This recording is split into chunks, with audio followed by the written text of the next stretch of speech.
Hi everyone, శ్రీమాత్రే నమః. అందరికీ అమ్మవారి ఆశీస్సులు కలగాలని మనసారా కోరుకుంటున్నాను. శివుడు ఎప్పుడు పుట్టాడు? అసలు శివుడికి జన్మ ఉందా? ఈ ప్రశ్నలన్నీ ఎప్పటి నుంచో భక్తుల మనసులో ఉన్నాయి.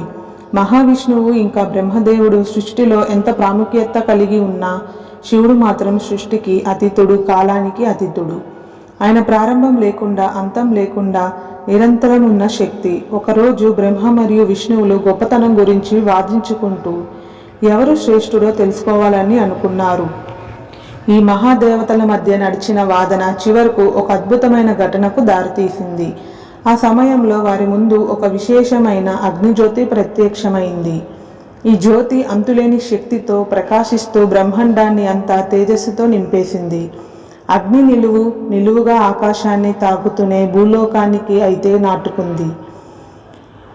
ఇది ఎక్కడ మొదలవుతుంది, ఎక్కడ ముగిస్తుంది అనే ఆలోచనలో బ్రహ్మ మరియు విష్ణువులు మునిగిపోయారు. ఈ జ్యోతి యొక్క అర్థాన్ని తెలుసుకోవడానికి విష్ణుమూర్తి వరాహ అవతారం ఎత్తి భూమిలోకి అయితే ప్రవేశిస్తారు.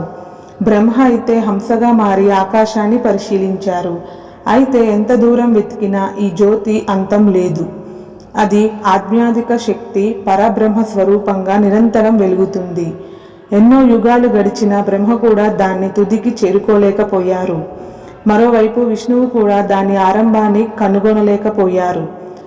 అప్పుడు వారి ముందు శివుడు స్వయంగా ప్రత్యక్షమయ్యారు.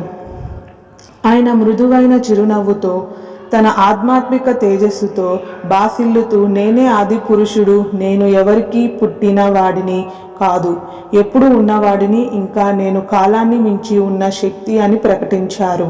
బ్రహ్మ మరియు విష్ణువు ఆ మహాత్ముని నిజమైన తత్వం అర్థమైంది. ఆ మహాజ్యోతి శివలింగం రూపంగా మారింది. అది శాశ్వత సత్యంగా పరమశివుని సాక్షాత్కారంగా నిలిచింది.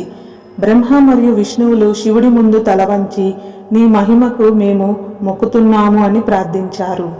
ఈ సంఘటన మనకు తెలియజేస్తుంది ఏంటంటే, శివుడు జన్మకు అతీతుడు, ఆయన సృష్టి స్థితిలను ఆధారమైన పరబ్రహ్మ స్వరూపుడు. ఇందుకే ఆయన అజాన్ముడు, ఇంకా సంతానుడు అని పిలుస్తారు. శివుడు కాలంతో బంధించబడలేదు. అతను నిరంతరం ఈ బ్రహ్మాండంలో పరభ్రమిస్తూ ఉంటారు. భక్తితో అతన్ని ఆరాధిస్తే శివుడు అనుగ్రహంతో మనల్ని అన్ని కష్టాల నుంచి కాపాడుతుంది. ఆయన లింగ రూపాన్ని నిత్యం భక్తితో ధ్యానించేవారు మహాశివుని కృపని పొందుతారు. ఈ కథ విన్నప్పుడు మీ హృదయం భక్తితో నిండిందా?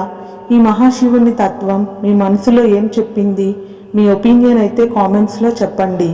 మరెన్నో శివుడి రహస్యాలు తెలుసుకోవాలంటే మా ఛానల్ని సబ్స్క్రైబ్ చేసుకోండి.